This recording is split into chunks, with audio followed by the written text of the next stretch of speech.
Welcome to the selfgrowth.com show. My name is David Riklan, and I'm the founder of selfgrowth.com. Today's show is about emotional intelligence. What is it? Why is it so important? And how can we develop it? Emotional intelligence has been around for a while. I'm going to be talking today with Dr. Relly Nadler. He's the founder of True North Leadership. It's an executive and organizational development firm. He was educated originally as a clinical psychologist and has become a world-class executive coach, leadership, and team trainer. Dr. Nadler, welcome to today's call. Thanks, David. I'm glad to be a part of this. All right. Very excited. We're going to jump right in. And one other thing I wanted to mention is Dr. Nadler is also part of selfgrowth.com. He's the selfgrowth.com official guide to emotional intelligence. So we keep saying emotional intelligence. Let's jump right in. What exactly is emotional intelligence? Well, David, I'll give you a couple definitions. One is being smart about your emotions. That's the simple one. The one that I like to use with people is there's two aspects, self and others. So understanding yourself and managing yourself. So the whole self side, understanding others and managing others. So there's kind of the four box, those areas. Okay, I get it. I like that. This makes it very easy and very clear. So really managing your emotions, managing yourself, understanding, and other people's as well. Sounds good. Right. All right, so we've been hearing a lot about emotional intelligence. Why is it so important? Why is this an important component for really determining our success? Yeah. Well, there's a lot of data, David, there's a lot of literature. You think about three things. I'm in organizations every day and talking about emotional intelligence, talking about leadership, but three things when you're hiring someone. So you look at the resume, how smart are they? That's your IQ. Right. I'm trained as a psychologist and, I've given IQ tests. So how smart is somebody? What kind of technical expertise do they have? So what's on the resume? What are they bringing? And then you have this third component that we're talking about today, emotional intelligence. Well, the research is showing that the critical aspect for success is emotional intelligence, more so than how smart you are, more so than technical expertise. Depending on the research, there's anywhere from 50 to 70 or to 90% of the critical factors is emotional intelligence. And a lot of times people say, well, why is that? Basically when you get into an executive position, a management position, everybody is smart. And so we're talking about what's the kind of the tipping point, what's the differentiator? Well, everybody's smart, so you take that off the table as a differentiator.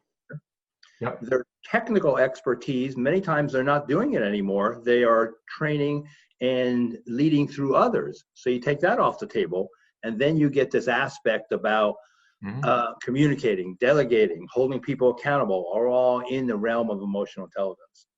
Okay, it's interesting because historically, there was a lot of focus on intelligence, IQ tests. So that was always a big focus for years, for generations. That was a big focus, right? In terms of where we are. So I get the difference, and then also technical skills were always a very important differentiator. Yeah. But things have changed, and people don't tend to think that, all right, we're all intelligent. If you're competing for a certain position, we're all intelligent enough to do it, and we all have technical skills that are good enough to do it. So what becomes the differentiator? It reminds me, I'm going to paraphrase, I don't remember the name of the exact title of the book, but it was something like, why do all the A students work for the B students? It was something along those lines. And it was A students maybe on the test, but the B students were the one with the most likely with the emotional intelligence. Yeah, exactly. And I'm in organizations all the time. And I think when you're dealing with really smart people and they get elevated because they're really smart, I'll give you a good example. So I worked with an entertainment company, and you had these incredible technical folks. It was an animation company, and they were so good at what they did individually. And then what they say is, okay, so you got good, you're really creative, you met the deadlines. Can you now lead these 5 other people? Right. It's totally unfair because now I have to motivate someone else. I know how to motivate myself. I have to have the hard conversation with that person. I don't know how to do that. And so in their technical, they have all these skills, licenses, and then the leadership side, they usually don't have much at all, maybe one class. Right. Well, it's interesting. It brings to mind, it's something that's probably comes up that you talk about, the Peter principle. Yeah, right, that ties in, and many people might know what it is, but the way I describe the concept is that you promote people, you continue to promote people to the point where you promote them to their level of incompetence, and they peter out. I guess that's the best way of looking at it. But it sounds like one of the reasons that happens is they're focusing, when they're promoting people, on this intelligence and the technical skills, and not so much on emotional intelligence. Yeah, so I think what you're saying is they're promoted as an individual contributor, and they're great at that. But as you know, because you run a company, once you deal with other people, probably for most people as a manager, 60-70% of the issues is personnel issues. It's not the technical part of their job. Yeah. Okay, makes sense. All right, we mentioned it a little bit, but what's the tie-in? It seems pretty clear between emotional intelligence and leadership. Well, so one is, like we're saying, is that people aren't trained in emotional intelligence and leadership. And so, well, the other thing is the demographics. You know, you think about the baby boomers who are retiring, and 10,000 baby boomers a day are retiring. There's a bigger population, and more baby boomers typically have more emotional intelligence. And the reason is face-to-face interaction, like we're doing now. For every generation where you've had an hour looking at your screen, not on video like we're doing now, but looking at your phone, looking at your computer, you're not interacting with someone. So the other generations actually have less emotional intelligence. I think we're going to see a rebound as we do more on video like we're doing now, but it may be still 5-10 years away where you can really read a person. So as a consequence, there's going to be a leadership drain with all these baby boomers retiring. Gen X coming in has only got 46 million, so a smaller population. So you're losing bodies, but you're also losing some of that emotional intelligence. So that's one reason. And then the other reason is, Gallup has said this, only about 10% of workers today have the combination of skills to be a great manager. And again, they're technically really good, they're a good individual performer, but dealing with others brings the complex of people and all those variables. Okay, makes a lot of sense. So one of the things that comes to mind as you're talking about this, especially for an individual themselves who wants to improve or develop emotional intelligence, as well as a company is making a decision about hiring someone or promoting someone, how do you measure? How does a company measure someone's emotional intelligence? How do you measure your own emotional intelligence to see where you fall in the spectrum? Yeah. Well, first, let me say, there's a lot of different ways, but let me just kind of give you my working definition. Okay. And it's a formula: empathy times insight times clarity. And it goes back to our model of emotional intelligence. Empathy, what do you know about others? Can you read others? Insight, what do you know about your strengths and weaknesses? And then adding clarity to that on both sides. One of the key about emotional intelligence, people who are in the top 10% have more emotional intelligence. So when I'm in organizations, that's usually a lead in, wouldn't you want your people to be in the top 10%? Well, there's these competencies that you can measure.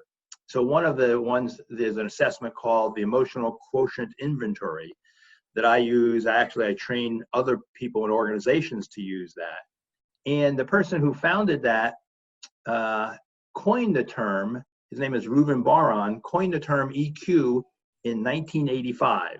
So 10 years before Goleman wrote Emotional Intelligence, there was already an assessment that he had created. And now it's a self-assessment. So when I'm in organizations, I'll give someone the self-assessment, and then we talk about the competencies. You get a EQ score, like IQ, based on 100 points. You can see where you're high, you can see where you're low. But then the beauty of it is you can turn that into a 360-degree feedback. And what that means is you get feedback on these 15 competencies from your boss. You get feedback from your peers. You get feedback from the people that you manage, your direct reports. You get feedback from others. It's powerful because we all think we're doing well. Right. Marshall Goldsmith has said 70% of people think we're in the top 10%. We're better drivers. We're better cooks. We all think that. And then you get this feedback from others and you go, ooh, I may not be as good as I think. So that's, a way to measure it is really see these evidence-based competencies. where are you, and then where are others. And then a lot of what I would do is work on the gaps. First, where do you see yourself high? Where do you see yourself low? And there is a balance to these competencies. So, I may be high on assertiveness, but low on empathy. You kind of get a picture of that. Here's someone who's really assertive in an organization, but doesn't know how to come across others, may alienate people. Mm-hmm. And then you get feedback from others, and it can be really powerful. All right, so I want to delve a little bit deeper into some of the things that you mentioned over here. So the three things that you mentioned were empathy, insight, and clarity. Yes. Empathy into others, insight in yourself, and then clarity, kind of bridging the gap, which all three of those are clearly important. And you mentioned these tests also. Do you have one on your website, for example? Are they paid only? Do you need to, yes. How do you administer them? So where can someone's listening, say, I want to find out my emotional intelligence. Where do they go? So on my website, www.drrellynadler.com, I do have 2 free assessments, and they're also through self-growth too, where it's taking some of this, of these modified competencies. And so they can go on my website and they can take what's called the EI Star profile. Mm-hmm. It's an online survey. And then that's paired with what's called the derailer detector. Each of these assessments, Dave, I have in my book, Leading with Emotional Intelligence. Mm-hmm. So you kind of can see where you are high or low on these competencies. And basically, you want to build on your strengths unless you have one of these derailers. And a derailer, you're off the track or rail for success. Things like smartest person in the room syndrome, drives others too hard. The one we see all the time, lack of impulse control. The quickest way to get off the track of success is lack of impulse control. Mm-hmm. So they can go to there, and then there is a little write-up, and then it takes them to some of my Psychology Today articles about emotional intelligence. There's another one about 5 ways to raise your self-development, 5 ways to work with others and developing others. All right, sounds good. drrellynadler.com. Information's over there. It goes back, it brings a question from me. So one of the things you mentioned, the concept of the 360. Right. Where not only you're assessing yourself, because when you're doing a self-assessment, there's limitations to that because it's based on your view of yourself. And yes. Just a quick story on this. I worked for Hewlett-Packard years ago. Oh, okay. Sales and marketing. They were big on assessments and training, and it was a big part of it. And there was one particular program where everybody did a 360. So the way it was set up, you'd give one to a family member, a friend, a customer, a manager, and a peer. I think there were 5 groups of people. Right. And I remember one of the people in the class came back, and they were discussing everybody's assessment. And he came back and found out that according to this 360, no one ever believed anything he said. Anything. No, people liked him, but no one believed a word that he said. The trust factor was very, very low. And it completely threw him. I think it changed. It was like a life changer. Yeah, I can't believe no one. Wow, that's surprising. I work with a guy who was a Navy SEAL, and you think about the confidence that they have, and this is almost like you're saying, on every of the 15 competencies, he had himself as excellent. Right. And then as a manager, nobody had him as high as he was. 15 of them, and so that can be devastating.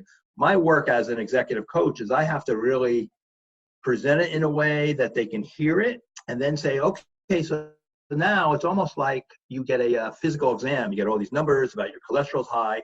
So my focus is, what are you going to do about it? And so in my book and in my coaching, it's all about hands-on. How do you raise confidence? What do you really need to do about empathy? Mm-hmm. How do you develop your team? What kind of one-on-one meetings are you having with your direct reports? What should be the agenda for that? So really hands-on, because that's what people want and need. That makes sense. I'm going to broadly look at 2 avenues for people in terms of improving. And this is for me, this is for everybody, because I strongly believe in the value of developing your emotional intelligence. And even if you don't want to use the word emotional intelligence, your ability to be insightful, to understand yourself, your ability to be empathetic and understand others, your ability to maintain clarity. However, whatever word you're looking to define it, for me, fall under the concept of emotional intelligence. Yes. Yeah. So however you want to put that. So I look at two ways to do it. And I want to see if you can share some of them. Yeah. So what I'm looking for is two things from you. So one, maybe a couple of quick suggestions for what someone can do now. Yeah. Well, let's say they take an assessment, they're finding out a particular area they need. Are there certain things that they can just do independently, or awareness, things that they can start doing themselves to help develop their emotional intelligence? And relative to the greater world, I know you teach programs, you do work. Well, what next steps can people take outside of some simple tips? So let's start with some kind of simple ideas for people of what they can do right now to help develop their emotional intelligence. Okay, good. So one of the things, and you said it, and you think about self-growth, which you've created, it's really around self-awareness. And so I think taking an assessment, and in all the literature around emotional intelligence, and this is really what self-growth, think about all the research you got to start with yourself. Right. And a lot of people have blind spots to themselves, like we're talking about. So think about what your strengths and weaknesses are. So that would be one thing. You could go on my site, you can take other assessments. And then can you identify what your one or two strengths, and can you do those more from a positive psychology aspect? What's your sweet spot? Do you know what your sweet spot is that you're really good? And can you do that more? So that would be one aspect around the self-awareness. The other is then and this is the empathy side, so you've got the insight side, is really becoming a great listener. Right. As simple as that is, it is one of the core. I think Stephen Covey has said this: your listening is to the relationship as breath is to the body. So if you can become a great listener, and one of the things, so that's kind of a broad one. We have self-awareness, we have good listening, and then I think something that the listeners can take away: save your advice to the end. Meaning that most of us jump to giving advice way too soon. And I tell leaders, most likely you think they want your advice. They really don't. They got their own idea. Ask enough questions. Often they thought about the situation more than the manager did. Right. They've owned it. And it's so insulting when the leader, and this happens all the time, I say the manager default is to find fault. They immediately jump in and say, oh, why don't you do this, this, and this? And the person says, oh, I already tried that. So I think a key factor is listen, listen, listen. Ask them what's their ideas. If they don't have an idea or they're not sure, then give your advice. So saving your advice to the end of the interaction. And then also there's some research that says even feedback, most of us don't like the word feedback, is ask the person first, would you like some feedback? And if they say yes, their brain is going to be more friendly to hear it than you immediately give them feedback. All right. Well, a few things jump out at me. You mentioned Stephen Covey. I love the 7 habits of highly effective people. And one of them is seek first to understand. Exactly. Understood. So I always say that kind of rings. And I'm from New York. I live in New Jersey, the New York area right now. And sometimes it feels like we're fighting to get a word in edgewise. It's like there's this conversation going on. Right. It almost feels like we're all waiting to speak. Yes. Instead of listening to understand what people are saying, we're waiting. We're like, when's our time to pounce in? I have the greatest thing to say. I have the best advice. I've been there. So we're all of this mindset where we're kind of waiting. And you're basically saying you need to back off that. Yes. I would say you need to kind of really listen and ask questions. So, so I'll give you a good example. I had someone who is a person I coached, and he was in a hospital, the director of a program, and he was big, and most of the people he worked with were women. So he kind of intimidated him because he was so passionate about stuff. Sure. And so in coaching, and this is where his self-awareness was really good. And I also talk about when you overuse a strength. So he was passionate, he had a lot to say, he'd overuse it and he'd become intimidating. And I asked him from the self-awareness, do you know when you've crossed over and now you're intimidating to these women? And he said, yeah. One is, I want to interrupt. So that became a cue from him, self-awareness. Two, I want to win the conversation. And so when that happened, you know, he'd be kind of like you're saying, jumping in there. Right. And then I gave him an acronym or script to what does he need to do instead. Again, the hands-on tool. So TALK spells talk. For him, and this is where you try to personalize the strategies. For him, the T was take a breath. The A was ask questions. The L was listen. And then the K was keep quiet. Okay. And I think it just allowed, and maybe he'd do that for 5 minutes. Not like he wouldn't talk, but for 5 minutes. And where you show your emotional intelligence, David, is in these relationships, in these moments. It could be 2, 3, 4, 5 moments of a relationship. That's where you show it. So right. You got to know yourself, you got to read the other, and you are able to have that effective dance. The more you know about yourself, input, the more you know about others, that's your input. Your output can be excellent communication, excellent decisions, but it all starts in the moment. Okay. So just to review a couple of things that you'd said in terms of understanding. So the first step really is the self-assessment. You have to understand yourself and be aware of yourself. Right. And I'm assuming a 360 where you're getting feedback from other people will most likely be more accurate. But yeah. any kind of self-assessment. And what's interesting is also you mentioned the strengths that you've identified really leverage those strengths. Yes. And the big challenge that you think everybody needs to do in terms of developing the skills, better listening.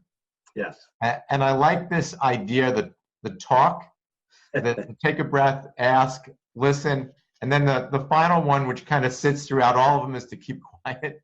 Keep quiet. And I think for really smart people, and this is where I'd say, it's not like you can't give advice. So here's my metaphor. You can give advice, just don't do it first. So the metaphor is a combination lock. It's got 3 numbers. They're all accurate and necessary. Right. Is if you go to the 3rd number first, that lock will never open up. Right. It's out of sequence. When you give advice first, it's out of sequence. The person will never open up or trust you, you know, because your idea is better than their idea. You want their idea. You want them to feel like their idea is valuable. Okay. That makes a lot of sense. I like it. I like the concept. It's very important. The self-awareness, as mentioned, is really critical part. And it'd be interesting to see, just from your perspective, at the risk of stereotyping, are guys more likely, are men more likely to jump in and give advice faster than women, in your experience? Yeah. So I would say, you know, this from the research, men interrupt women more so than women interrupt men, just from communication. And then you talk about, when I talk about emotional intelligence, I have the competencies up on a slide, and I kind of do this game show thing. And I say, of all these competencies, which one do you think men are better at? Because men are better at 2, slightly. Women are better at 2, slightly. When you look at all the competencies, there is not a gender difference. But the 2 that women are better at, a little bit, is empathy and this idea of building bonds in interpersonal relations. It's on the other side. Men are better on the self side, a little bit. One is confidence, and that's kind of where you think, oh, I know what's going on, I'm going to interrupt. Right. And the other, a lot of women disagree with this, is adaptability. They always say, wait a minute, the men I know, they're not that adaptable. But I think it has to do with kind of size and biology and, you know, evolution. So. All right, sounds good. Covered a lot of really interesting material here, so I recommend everybody really focus. It's an important skill, whether, you know, everybody's working with people. Regardless of you're part of an organization, you have your own business, you're in your own organization, you have clients, and these type of skills are important for everybody. So we've gotten a couple of good ideas from you right now. What programs, I know you offer a lot of programs, you also do one-on-one. If people are interested in learning more about what you do, what you have, where should they go? So you mentioned your website. You can give that out again. And what are the next steps? How could they find out more about what you do? Yeah. So the website, www.drrellynadler.com, RELOI Nadler.com.